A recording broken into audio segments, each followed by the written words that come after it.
suis venue faire le point sur le fonctionnement de l'institution du médiateur du Faso et bien entendu renouveler toutes mes félicitations pour son élection à la magistrature suprême. Nous avons parlé de l'institution, de ses acquis. D'abord, le fait qu'elle soit constitutionnalisée et que sur cette base, nous ayons pu faire adopter une nouvelle loi organique sur laquelle nous fonctionnons.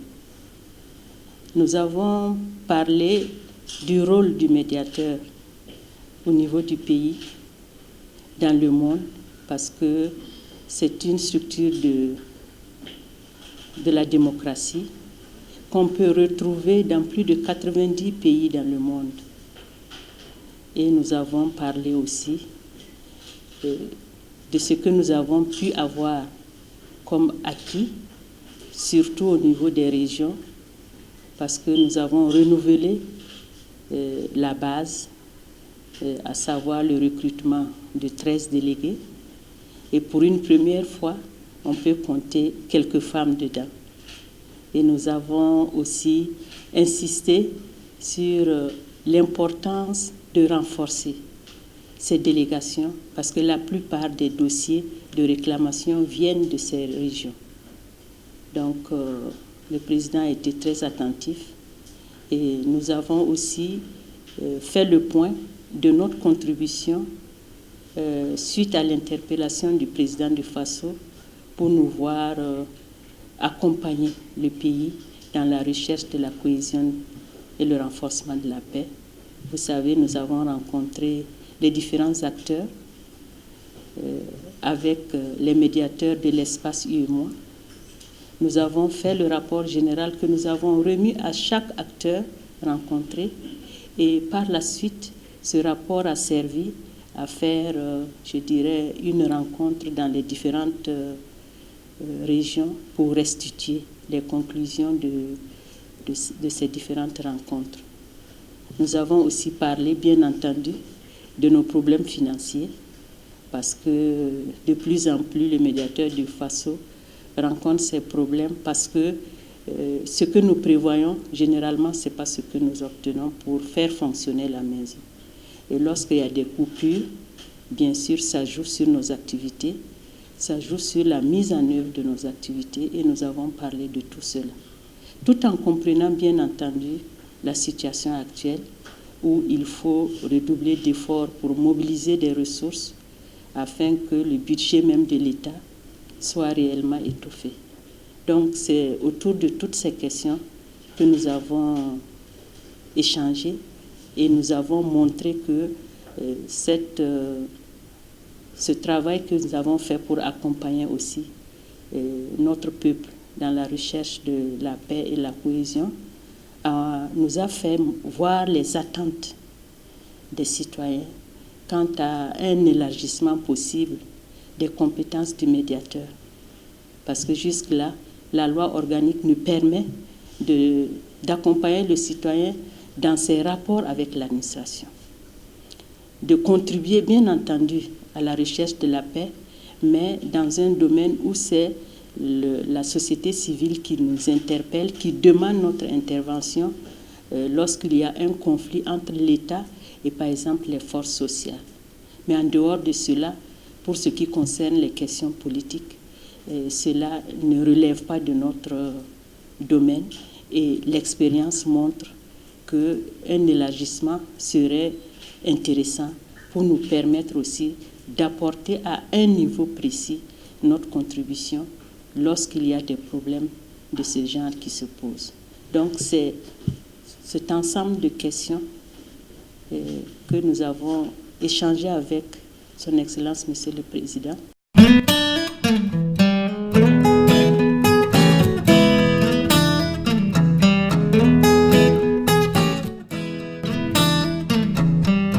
Notre entretien avec Son Excellence a porté sur la mission de la CIL. Que fait la CIL? Quelles sont les activités menées par la structure? Et comme vous ne l'ignorez pas, Et aucun fonctionnement ne peut se faire tout en rose. Nous rencontrons des difficultés et il a été question d'évoquer ces difficultés avec son Excellence, Monsieur le Président. Si vous pouvez rappeler brièvement vos missions et éventuellement les problèmes auxquels vous êtes confrontés. D'accord, merci. La Commission de l'informatique et des libertés est l'autorité administrative indépendante qui a pour mission de protéger les données personnelles des citoyens en matière de traitement informatique ou non de ces données. Donc notre mission principale est de protéger les données de tous les citoyens burkinabés. La loi portant protection des données à caractère personnel prévoit à cet effet des droits et des obligations, des droits pour les personnes dont les données sont traitées et des obligations pour les responsables du traitement. Donc toutes ces données qui sont traitées doivent être protégées et ne doivent pas être utilisées à tort. Donc la loi prévoit des sanctions et quand vous enfreignez les dispositions de la loi, nous appliquons les sanctions.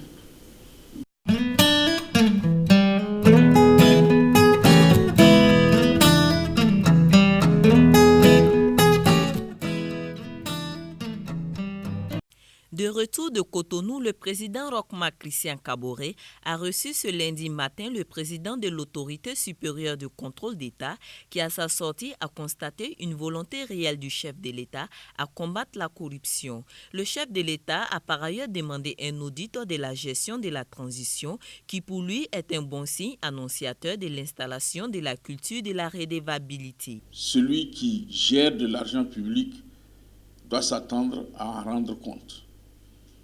Et nous pensons que cet audit qui va être mené dans les jours à venir permettra de mettre à nu les bonnes formes, les bonnes pratiques et les mauvaises pratiques et permettre au gouvernement de pouvoir mener sa politique en toute connaissance de cause. Ceux qui doivent à l'État sont ceux-là qui ont été épinglés par le rapport de la commission d'enquête parlementaire. Puisque le CNT n'est pas là, le CNT a reversé l'ensemble du dossier à l'ASE et il y a quand même de gros poissons qui doivent beaucoup d'argent à l'État.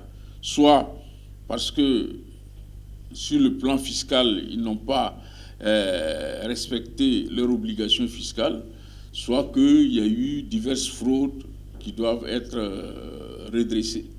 Et l'autorité supérieure de contrôle d'État et de lutte contre la corruption fera en sorte que les uns et les autres viennent le rencontrer pour que nous fixions ensemble les modalités de remboursement de l'argent à l'État. Le Conseil constitutionnel et le chef de l'État ont des tâches similaires, celui de garantir la Constitution et les droits des libertés des citoyens. Pour une meilleure collaboration entre le pouvoir exécutif et le Conseil constitutionnel, Kassoum Kambou est venu échanger avec le président pour mener des actions conjointes pour le bien-être du peuple burkinabé. En fin d'émission, Monseigneur Paul Ouedraogo de la Commission nationale de réconciliation et des réformes est venu féliciter son Excellence et discuter de la mise en route du Haut Conseil de la réconciliation et de l'unité nationale. Nous avons fini notre travail. Il y a la suite qui sera assumée par le Haut Conseil de la réconciliation et de l'unité nationale. Donc avec la loi organique déjà qui a été votée et publiée, il y a eu également la nomination des membres. Il reste le dispositif pour que ce comité, ce Haut Conseil se mette au travail.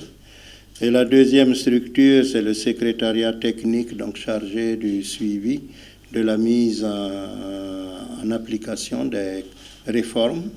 Et donc, c'était pour voir comment est-ce que, assez rapidement, la suite du travail donc, de la CRNR pouvait être mise en route. Ne dit-on pas que l'État est une continuité? Pour Monseigneur, le travail déjà abattu par sa commission doit être une référence pour la poursuite des réflexions et des propositions pour une réelle réforme au Burkina Faso.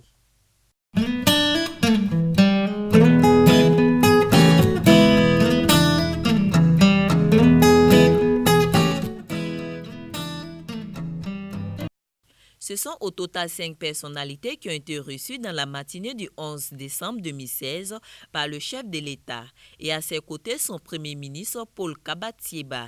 À la suite de Monseigneur Paul Ouedraogo de la Commission Réconciliation, Moussa Dama de l'Inspection Générale des Finances est venu faire le point des actions menées au sein de son institution et d'imprégner le président du Faso des difficultés qu'ils encourent. Ces difficultés sont de plusieurs ordres. Vous avez d'abord comme première difficulté, disons, le statut. Le statut donc des inspecteurs, vous savez qu'ils n'ont pas de statut. Donc c'est une fonction qui n'est pas attractive, qui n'attire pas. Donc ça c'est une difficulté. Donc pour avoir du personnel de qualité, c'est souvent difficile. Vous savez qu'il n'y a pas très longtemps, on pensait que les inspections étaient des garages. Voilà, donc les gens n'acceptaient pas y aller. Donc ça, c'est une difficulté. La deuxième difficulté, c'est la formation. Parce que pour pouvoir faire un travail de qualité, il faut avoir une formation adéquate. Il y a un problème de formation qui se pose. Et puis la troisième difficulté, c'est la question, disons, des moyens financiers, des moyens matériels pour pouvoir donc exécuter les missions. Vous savez que dans certains ministères, les structures de contrôle n'ont pas un budget qui leur permet effectivement de pouvoir être autonomes et de pouvoir réagir rapidement lorsque les missions doivent être exécutées. Mais bien avant, c'est le président de la Cour des comptes qui était en entretien avec le chef de l'État en vue d'une meilleure orientation des finances publiques. Cependant, est-ce que la Cour des comptes est habilitée à faire l'audit demandé par les syndicats du Conseil national de la transition? C'est vrai que nous avons tous lu dans la presse cette requête et il faut accepter qu'il y a ce qu'on appelle le principe de séparation des pouvoirs. Vous savez que la SE relève de l'ordre de contrôle administratif, c'est-à-dire l'exécutif. La Cour des comptes, c'est l'ordre juridictionnel. Et le Parlement, c'est bien sûr l'ordre parlementaire législatif. Et c'est pourquoi nous ne pouvons pas, la Cour des comptes en tant que telle, n'a pas mandat à auditer le Parlement. Voilà. Mais le Parlement a cette obligation de rendre compte aussi à travers des structures de contrôle. Cependant, c'est ce que j'ai toujours dit aux uns aux autres, le chef du Parlement, c'est-à-dire le président de l'Assemblée, peut inviter la Cour des comptes, peut demander à la Cour des comptes de venir auditer la gestion du Parlement. Ainsi, tout comme l'autorité supérieure du contrôle d'État, la Cour des comptes ne peut exécuter cette requête des syndicats, mais pour éviter toute suspicion, les membres du Conseil national de la transition devraient emboîter les pas du général Yacouba Isaac Zida en autorisant l'audit tant demandé afin que les Burkinabés ne doutent de leur bonne foi et de leur travail déjà abattu.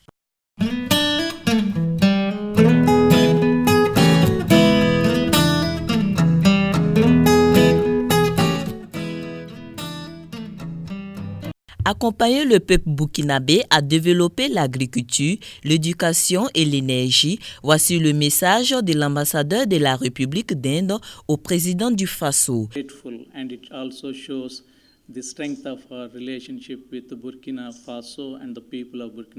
président du Faso avait fait la proposition de la coopération avec l'Inde dans le secteur de l'éducation, dans l'énergie et dans l'agriculture. Le 29 novembre dernier, l'Inde a organisé un forum India-Africa et dans ça, il y a 10 milliards de dollars de financement qui a été annoncé pour l'Afrique complète. Dans les secteurs d'activité que le président de Faso a posé l'importance, il est sûr qu'on peut présenter tous ces projets dans cet financement. L'énergie est un secteur très sensible au Burkina Faso, surtout que les Burkinabés vivent au quotidien les délestages intempestifs. C'est dans ce sens que l'ambassadeur Jiva Zaga compte apporter leur soutien particulier. Un sujet important qu'ils ont discuté, c'était dans le secteur de l'énergie solaire. En France, tout récemment, on avait démarré un projet de International Solar Alliance qui était démarré par le président de France et le premier ministre de l'Inde. Dans cette projet, il y a beaucoup de pays de l'Équateur qui sont inclus comme membres fondateurs, et Burkina Faso est le membre fondateur dedans. Dans ce projet aussi, on peut avoir la coopération et la collaboration entre l'Inde et Burkina Faso. Avec résidence à Accra, au Ghana, l'ambassadeur plénipotentiaire de la République d'Inde auprès du Burkina Faso croit aux relations très fructueuses entre son pays et le pays des hommes intègres.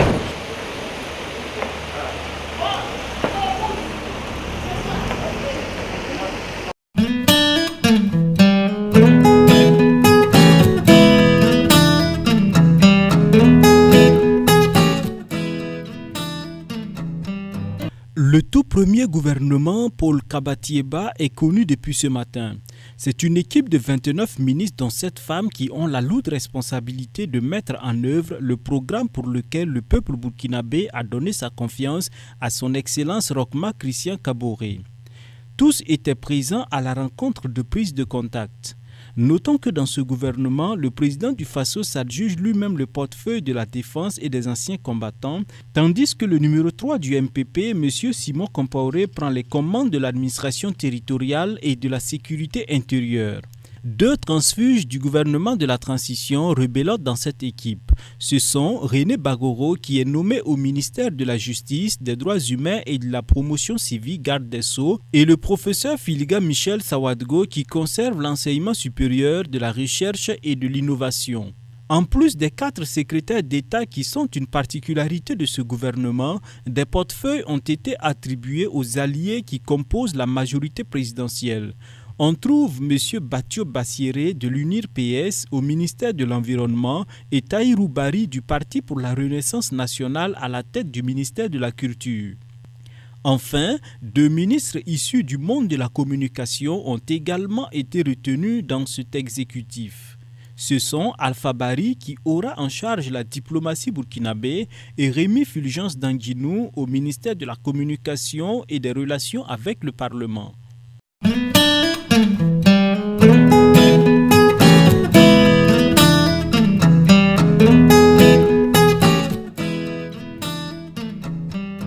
Une semaine après la nomination du Premier ministre Paul Kabatieba, les noms des membres de son gouvernement sont désormais connus. Au total, 29 ministres, dont 4 secrétaires d'État. Les ministres, c'est un bon gouvernement pour un début. Ils ont tenu compte du privé, par exemple Alpha Bari de Omega. Donc je pense qu'avec ce gouvernement, ça a été réduit en plus. Avec 25 ministres, je pense que ça peut aller. On a 25, plus 4 secrétaires d'État. Pour moi, je crois que c'est assez bien. Parce que la composition a été faite en tenant compte de beaucoup de critères. Il y a pratiquement la société civile, il y a des partis politiques alliés, il y a également des jeunes, beaucoup de jeunes, c'est un mélange quoi. Et moi je trouve que c'est une très, très bonne chose. Déjà, avoir un gouvernement, ça veut dire que les choses sont en train de se relancer au niveau de notre pays. C'est une chose agréable.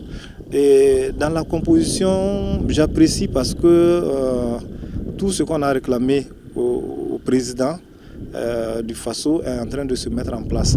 C'est des nouveaux ministres qu'on vient de mettre en place et je me réjouis déjà que nous ayons 2 confrères au niveau de ce gouvernement et nous espérons qu'ils vont travailler donc à relever le défi qui est confié donc au président du Faso, à savoir son Excellence Rochma Christian Kaboré. Les rumeurs couraient et nommaient Rosine Sori à la tête de la primature. En fin de compte, ses compétences sont attendues dans la gestion de l'économie. C'est une bonne chose et je lui souhaite un bon vent. Et surtout qu'elle mette en place un bon développement parce qu'il y a beaucoup de choses à faire au Burkina. Mais pourquoi pas? C'est elle qui gère le Nassongo. Maintenant, on l'envoie au Nassongo national. Mais donc c'est parfait. Pratiquement de l'élan de l'insurrection. Et je crois que les femmes ont leur place. Effectivement, le poste plein de ministre de l'économie et des finances à une femme, il faut le faire. même en Europe là-bas, ce n'est pas évident. Je crois que c'est une très bonne chose et ça dénote pratiquement la volonté politique de ceux qui sont au pouvoir pour aller beaucoup plus loin. Je trouve que pour une première fois, en tout cas, c'est une bonne chose parce que, bon, et depuis longtemps, on n'a jamais vu de femmes à la tête, quoi. Donc je trouve que ça fera du bien, en tout cas, si elle s'y met. Ça fera du bien à notre pays, ça va vraiment changer notre pays. D'aucuns criaient au partage de gâteaux. Roch-Marc Christian Kaboré, président de la République du Burkina Faso, Salif Diallo, président de l'Assemblée nationale, finalement Simon Compaoré à la tête du ministère de l'administration territoriale et de la sécurité intérieure. Simon, comme ministre de l'administration territoriale, c'est pas mal. En voyant ce qu'il a déjà fait au niveau de la mairie, je pense qu'il peut vraiment tenir. On l'attendait au ministre en tout cas, mais on ne savait pas quel portefeuille il allait occuper. Ministre de l'administration territoriale, je pense que c'est judicieux. Et je pense que, comme le diraient certains, c'est vraiment un poste pour Simon, parce que l'homme, on le connaît. C'est un homme de travail, un homme qui il s'est battu pour la ville de Ouagadougou. Et je pense que maintenant, avec ce portefeuille, il pourra bien se battre pour le Burkina entier. Tout comme Michel Kafando, le président garde le portefeuille de la défense. Le gouvernement enfin mis sur place, les Burkinabés ne souhaitent qu'une seule chose, la remise rapide sur pied de l'économie nationale. Et comme dit le dicton, c'est au pied du mur qu'on reconnaît le vrai maçon. Les Burkinabés attendent de voir les preuves de Roch-Marc Christian Kaboré.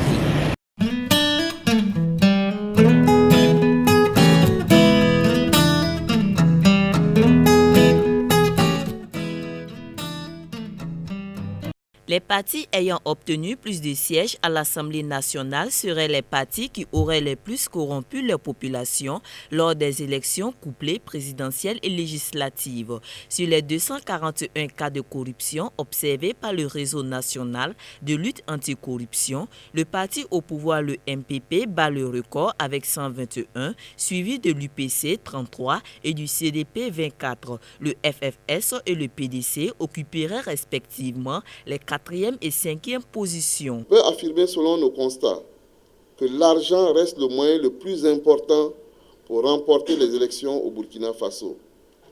Les résultats obtenus semblent corrélés aux moyens mobilisés par chaque parti ou candidat pour distribuer des billets de banque, du carburant, courtiser les responsables coutumiers et religieux, etc. Ce point de l'observation des élections n'a pas pour objectif de remettre en cause les résultats des élections. Pendant ce déjeuner de presse, le secrétaire exécutif d'UNRENLAC a formulé des recommandations afin de réduire pour les prochaines échéances un peu plus les champs d'action et les marges de manœuvre des corrupteurs qu'il a qualifiés de fossoyeurs du Faso. Les mauvaises pratiques constatées sont en grande partie le fait des acteurs politiques. C'est pourquoi ces acteurs ont une grande responsabilité et un rôle primordial à jouer pour la moralisation de la vie publique. Dans ce sens, il importe d'une part que chaque acteur adopte un comportement responsable en bannissant les actes proscrits et d'autre part que les partis ou formations politiques éduquent leurs militants pour lutter contre la corruption et les mauvaises pratiques. Au gouvernement, il est nécessaire de repenser le mécanisme de financement des partis et formations politiques afin de plafonner les dépenses de campagne. À la Cour des comptes, il est indispensable, voire nécessaire, de garantir l'obligation effective de reddition des comptes qui incombe aux partis et aux candidats aux différentes élections. À la justice, au regard de l'importance des pratiques observées, il apparaît nécessaire de développer l'action pénale visant leur répression. À la CENI, il est nécessaire de renforcer d'une part le travail de sensibilisation des différents acteurs politiques notamment sur le contenu des différentes lois et dispositions en vigueur en matière électorale. Il n'y a que l'audit et les déclarations de biens de fin de mandat qui permettront de faire un jugement objectif de la gouvernance sous la transition. Tels sont les mots de Claude Ouetta à l'endroit des autorités de la transition. Tout comme lui, son chargé de plaidoyer espère que le précédent pouvoir législatif, le CNT, suivra les pas du pouvoir exécutif en acceptant l'audit demandé. Parce que nous pensons que si la Cour des comptes ne peut pas s'auto-saisir de ce cas, bien évidemment, le président de l'Assemblée nationale peut prendre l'initiative de saisir la Cour des comptes pour que l'audit puisse être réalisé. Ça, à notre avis, c'est la première possibilité qui est ouverte. La seconde possibilité, nous pensons qu'au niveau de l'Assemblée nationale, on peut mettre en place, en tout cas, une structure, peut-être une commission qui va se charger justement de mener en tout cas l'audit de la gestion du Conseil national de la transition. Et la troisième possibilité, à notre avis, c'est, comme on l'a dit, le recours par exemple à des, comment on appelle, à des structures, j'allais dire, indépendantes, c'est-à-dire réaliser un audit indépendant de la gestion du CNT. Nous pensons que tant qu'il y a la volonté, en tout cas, il y a toujours des possibilités qui sont ouvertes à ce niveau-là. Tout en présentant ses meilleurs vœux en ce début d'année, Claude Ouetta a conclu en précisant que le RENLAC reste une organisation de veille ayant pour objectif la sensibilisation et la dénonciation de tous les cas de corruption dans la gestion des choses publiques.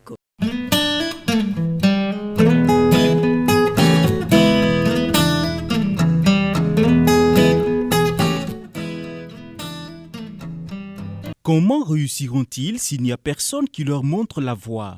C'est pour répondre à cette question cruciale que la Fondation Revient à la vie, portée par le couple Ouedraogo, a décidé de réunir les jeunes autour d'un dîner pour leur prodiguer des conseils pour réussir. Cet ingénieur en télécommunications est l'un des meilleurs de sa génération. Du haut de ses 25 ans de carrière, l'homme a fait le tour du monde apportant les solutions à toutes les équations aux inconnus les plus multiples en la matière. Aujourd'hui, il est le fondateur de la multinationale Unicom SA qui est présent dans plus de 25 pays à travers le monde. Et tout cela non sans difficulté, parmi lesquels l'accident qui a emporté son bras droit, des envoûtements et une paralysie durant des mois. À l'occasion de la première édition du dîner gala, les conseils développés sont bâtis autour du thème « Ne rien faire, c'est ne rien être ». Mais toute entreprise de l'homme devra être construite en gérant minutieusement le triplet espace, temps et acte. Tant que nous ne considérons pas ce triplet-là, alors nous allons souffrir pour rien. C'est des petites choses que je suis en train de partager avec vous. Vous allez regarder, il y a d'autres qui vont... Bon, ils vont voir, ça n'a l'air de rien, mais essayez de mettre ça en œuvre, vous allez voir comment vos vies vont changer. Vous allez voir comment les choses vont être faciles, comment vous allez gagner du temps. Première du genre, cette soirée se veut trimestrielle et un cadre de partage d'expériences par excellence. Nous avons traversé une certaine expérience et nous avons compris quelque chose de formidable. Et c'est des voies par lesquelles nous pouvons réussir à coup sûr. Voilà, et ça nous motive aujourd'hui de donner cela à la jeunesse pour qu'eux aussi ils puissent réussir. C'est pourquoi nous appelons Conseil pour réussir. Donc c'est chaque 3 mois, nous les réunissons, nous partageons simplement notre expérience et à la fin, nous les invitons simplement pour ceux qui veulent s'engager dans la logique de la transformation à travers les enseignements de la Fondation. Et nous-mêmes, ce que nous avons compris, nous-mêmes nous avons souffert et nous avons finalement compris que de nos propres forces, nous ne pouvons pas nous en sortir. Et par Christ, nous voyons que tout devient facile, il nous donne du repos. Il nous donne du repos et là où nous avons échoué, nous réussissons maintenant. Lui, il transforme notre désespoir en espoir.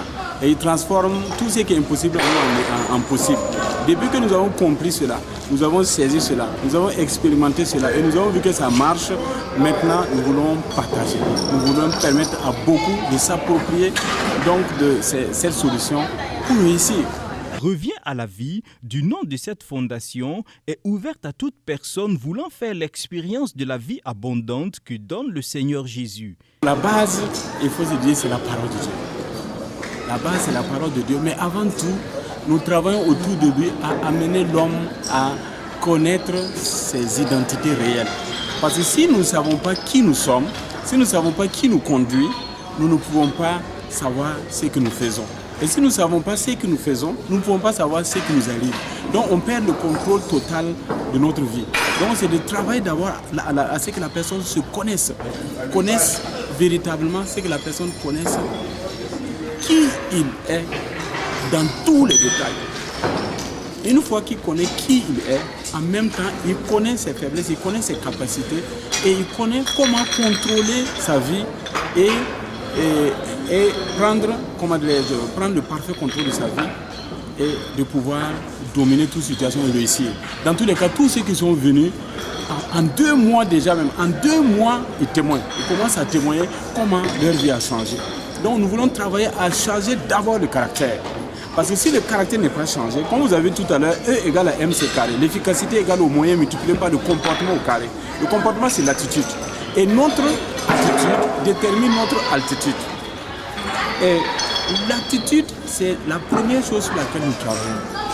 Et une fois que la personne a maîtrisé tous ces aspects à l'intérieur de lui, alors il devient libre. Il devient tout de suite libre. Mais tous les enseignements sont basés, essentiellement, sont basés sur la parole de Dieu. Parce que c'est Christ. Nous-mêmes, nous avons réussi par Christ. Il n'y a pas une autre méthode. Il n'y a pas à aller chercher d'autres connaissances. C'est la connaissance en Christ et c'est vivre en Christ et vaincre en Christ. Présents à la cérémonie, les tout premiers pensionnaires de la Fondation Revient à la vie ne cachent pas leur joie d'être revenus à la vie. Des choses ont changé ma vie parce que bien avant d'aller à la Fondation, j'étais quelqu'un de très pauvre d'esprit, de faible, je dirais feignant, qui faisait des choses à la légère, et quelqu'un qui avait une vie de désespoir. Mais aujourd'hui, 3 mois, je dis que 3 mois, c'est 3 petits mois. Aujourd'hui, j'apprécie l'être dans lequel je suis. Je peux dire que j'ai reçu énormément de choses qui peuvent encore m'amener à me tenir debout et à faire de grandes choses. Il faut dire qu'au fond de moi, j'ai une paix intérieure. Il faut le dire. Et aujourd'hui, 3 mois après, les choses commencent à marcher dans ma vie. La chose que j'aime bien, c'est que en fait, moi, je comptais être un travailleur, simplement comme un fonctionnaire. Mais aujourd'hui, je réalise que j'ai du potentiel et que je peux faire valoir sur le marché de Burkina. La raison pour laquelle tu vois que j'ai commencé à m'installer à mon compte. Il faut dire que c'est vraiment formidable. Franchement, on a passé une très belle journée. C'était bien. On a appris beaucoup de choses. On a constaté qu'on peut faire des miracles. Et bien, on a compris. Franchement, c'était bien. J'ai compris beaucoup de choses. J'ai compris que toute chose, il faut mettre Dieu au niveau. Et là, je pense que beaucoup de choses. On a des chances. Très bien.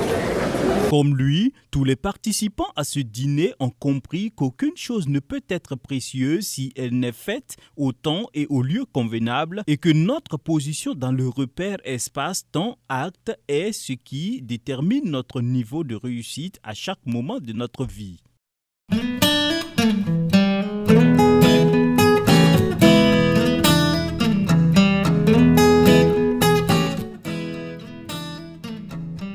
L'Association des servants de Christ du Burkina a marqué sa solidarité aux malades de Yalgado ce lundi 4 janvier 2015.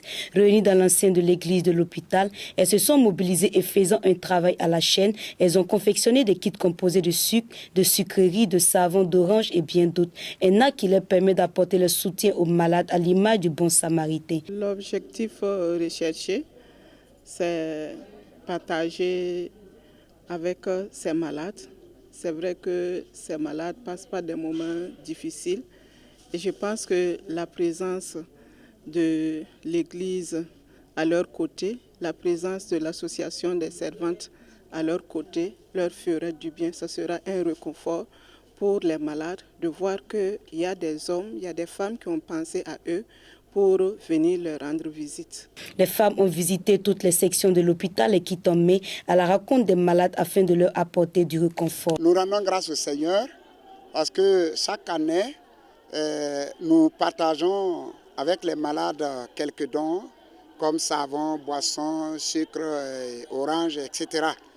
Et nous voyons que cela fait un impact puisque nous recevons des témoignages, les malades qui sont très contents et les accompagnants des malades aussi, nous témoignent que ces dons-là les va au cœur, droit au cœur. Je pense que c'est un temps de partage, un temps de compassion, un temps de communion fraternelle aussi entre les agents de la santé, entre le corps de Christ, pour partager l'amour de Dieu avec les patients qui sont hospitalisés dans cet établissement et leur faire part de nos sentiments pour eux.